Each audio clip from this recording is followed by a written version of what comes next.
Assalamualaikum semuanya, it's me Zafira and welcome back to my YouTube channel. Di video kali ini saya akan membahas tentang tokoh integrasi bangsa, yaitu Sultan Syarif Qasim dan Sultan Hamengkubuwono IX.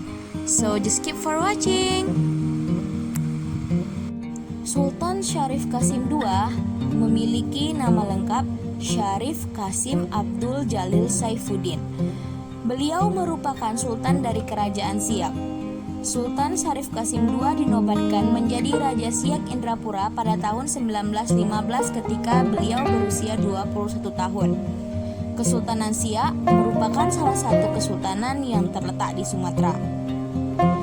Sultan Syarif Qasim II memiliki sikap bahwa kerajaan Siak berkedudukan sejajar dengan Belanda.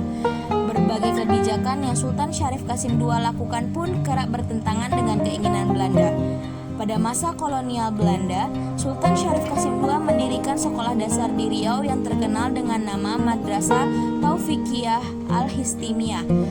Istri dari Sultan Syarif Qasim II juga ikut mendirikan sekolah perempuan di Riau yang bernama Latifah School. Adapun peranan Sultan Syarif Qasim II dalam mempertahankan kemerdekaan Indonesia antara lain: 1.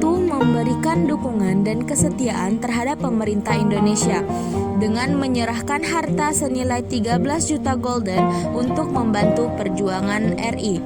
Kedua, membentuk Komite Nasional Indonesia di Siak dan membentuk TKR dan Barisan Pemuda Republik di Siak.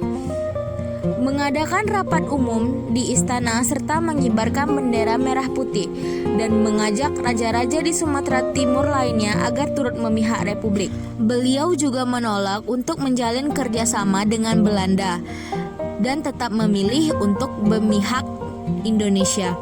Atas jasanya tersebutlah Sultan Syarif Qasim II dianugerahi gelar pahlawan nasional oleh pemerintah Indonesia. Nama Sultan Syarif Qasim II pun kemudian dijadikan nama bandara di Pekanbaru. Yang kedua ada Sri Sultan Hamengkubuwono IX atau Gusti Raden Mas Dorajatun, lahir di Yogyakarta 12 April 1912. Beliau meninggal di Washington DC, Amerika Serikat 2 Oktober 1988 pada umur 76 tahun. Ia adalah seorang sultan yang pernah memimpin Kesultanan Yogyakarta dan Gubernur Daerah Istimewa Yogyakarta yang pertama setelah kemerdekaan Indonesia. Memerintah antara tahun 1940 sampai 1988, beliau menjadi penguasa Yogyakarta terlama dalam sejarah, yaitu 48 tahun. Selain itu, ia pernah menjabat sebagai Wakil Presiden Indonesia yang kedua antara tahun 1973 dan 1978 dan juga dikenal sebagai Bapak Pramuka Indonesia serta pernah menjabat sebagai Ketua Kuartir Nasional Gerakan Pramuka. Hamengkubuwono IX dinobatkan sebagai Sultan Yogyakarta pada tanggal 18 Maret 1940. Ia merupakan sultan yang menentang penjajahan Belanda dan mendorong kemerdekaan Indonesia.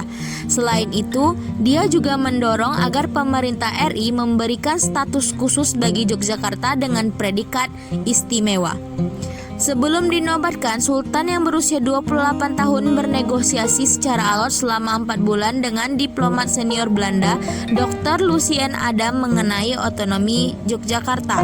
Sultan Hamengkubuwono IX berperan banyak dalam usaha mempertahankan kemerdekaan RI. Di antaranya 1. Menjadi gubernur Yogyakarta, menjadi donatur perjuangan kemerdekaan, menjadi salah satu delegasi diplomatik Indonesia termasuk di KMB, menolak bekerja sama dengan agresi militer Belanda pertama, dan ikut berperan dalam serangan umum 1 Maret. Beliau juga menjadi perintis pergerakan Pramuka Nasional. Disebutkan dalam sejarah bahwa beliau merupakan PNS pertama di Indonesia. Pada Minggu malam 2 Oktober 1988, Sri Sultan Hamengkubuwono IX meninggal dunia di George Washington University Medical Center, Amerika Serikat karena serangan jantung dan dimakamkan di pemakaman para Sultan Mataram di Imogiri, Kabupaten Bantul, Yogyakarta. So, sekian aja video buat hari ini. Jangan lupa buat like, comment, and subscribe. See you next video. Bye-bye.